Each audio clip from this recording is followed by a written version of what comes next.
नमस्कार, मेरा नाम है मीनाक्षी। मैं एक छोटे से ज्वेलरी ब्रांड की ओनर हूँ। बंजारन सोल नाम से मेरा एक छोटा-सा आर्टिफ़िशियल ज्वेलरी का बिज़नेस है। मैं दिल्ली में रहती हूँ।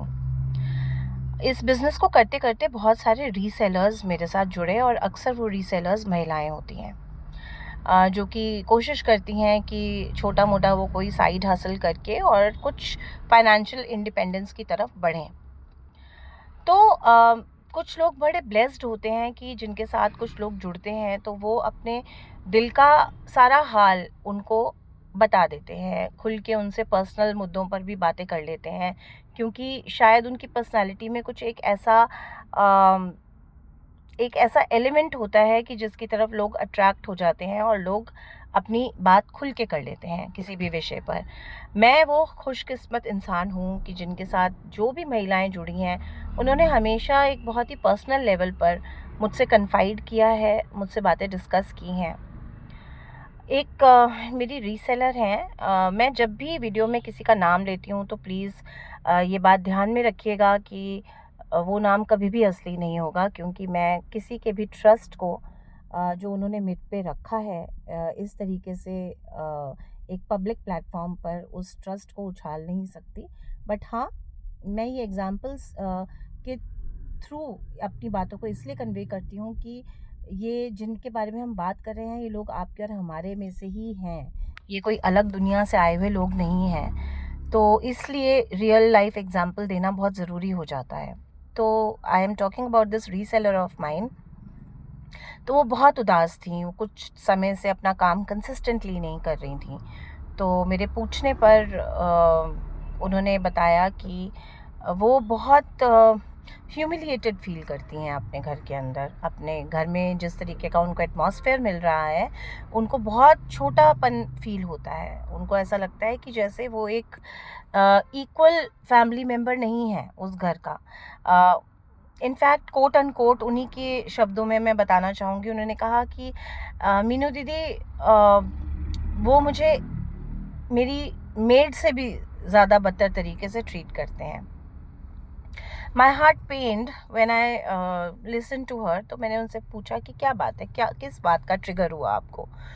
तो उन्होंने मुझे बताया कि दीदी, मैं पहले खाना बनाती हूँ, फिर मैं सबको सर्व करती हूँ अपने घर में। उनका जॉइंट फैमिली है, तो उनके mother in law, father in law, brother in law सब लोग साथ रहते हैं।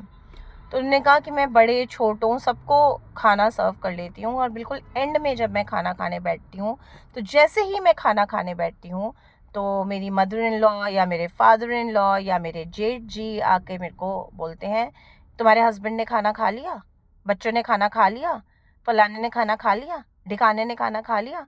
मतलब ये क्वेश्चन हमेशा होता है। कहती मतलब वो मैं जब भी बैठती हूँ, मैं किसी भी कोने में होंगी, they will come and they will ask me this. कहती है और मुझे इतना बुरा लगता है कि इतने साल हो गए हैं मेरी शादी को, क्या इनको नहीं पता कि मैं सबको खाना सर्व करने के बाद एंड में खुद खाना खाती हूँ? वो फिर भी मुझसे ये क्वेश्चन पूछते हैं। मुझे बहुत तकलीफ़ हुई उनकी ये बात सुनकर, but at the same time मैंने उनसे एक क्वेश्चन पूछा।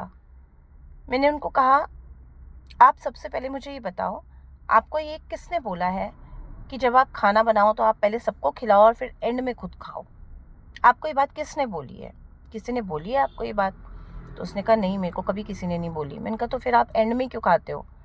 तो कहती है, ऐसी कर्टसी अच्छा नहीं लगता ना, कि पहले सबको खाना ना खिलाओ और फिर खुद ही खाने बैठ जाओ, ये तो अच्छा नहीं लगता। मैंने कहा, लेकिन खाना तो आपने बनाया है ना, ये तो इस बारे में बात नहीं है, इसमें कोई कर्टसी की बात नहीं है। बात ये है, अगर आपको भूख लग रही है, अगर आपकी शरीर उस टाइम पे भूखा है, खाने की डिमांड हो रही है आपको, आपने खाना बनाया है और बाकी लोग अगर अभी रेडी नहीं हैं खाना खाने के लिए, तो अगर आप पहले खाना खा लेंगी बैठकर, तो क्या तकलीफ़ हो जाएगी? तो उसने कहा, मैंने तो ऐसा कभी सोचा ही नहीं। मैंने कहा, आपका कोई रूटीन है? आपने कभी कोई अपने लिए समय निर्धारित कर रखा है कि मैं 9 बजे खाना खा लूँगी, मैं दिन के 9 बजे नाश्ता कर लूँगी, मैं शाम के 7 बजे डिनर कर लूँगी? आपने अपने लिए समय निर्धारित करा है?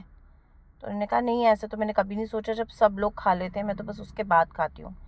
तो मैंने उनको कहा, देखो, प्रॉब्लम देखो यहाँ से अराइज होती है, ये जड़ है। हमें ना एज गर्ल्स, एज विमेन, ये सिखाया ही नहीं जाता कि तुम्हें अपने आप को भी प्रायोरिटी देनी है, तुम्हें खुद को प्रायोरिटी देनी है। तुम पहले ना अपना पेट भरो, तुम पहले खुद पे ध्यान दो, तभी तुम बाकियों पे दे पाओगी। ये बात सिखाना ही भूल जाते हैं हमारे माँ बाप या हमारी सोसाइटी।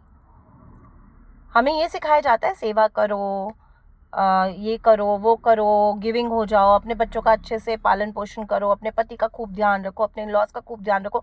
ये कोई नहीं सिखाता कि बेटा सबसे पहले खुद का ध्यान रखो। तुम खुद एक मेंटली स्टेबल, फिजिकली स्टेबल इंसान रहोगी तो तुम अपने आसपास के क्रिएटेड यूनिवर्स का ध्यान रख पाओगी। ये सिखाना भूल जाते हैं हम। तो मैंने उनको कहा, स्कूल में, नर्सरी में हमारे से एक प्रार्थना कराई जाती थी, हमको मन की शक्ति देना, मन विजय करें, दूसरों की जय से पहले खुद को जय करें। तो सबसे पहले ना अपना ध्यान रखो, अपने आप को पहले खुद प्रायोरिटी दो। जब आप अपने आप को खुद इज्जत देंगे, खुद वैल्यू देंगे ना, तो वो रिफ्लेक्ट होगी आपके आसपास। अगर आप खुद को ही डिमीन करके चलते रहेंगे, मैं उसके इन लॉज को या उसकी फैमिली को बिल्कुल जस्टिफाई नहीं कर रही हूँ उनके एक्शन को।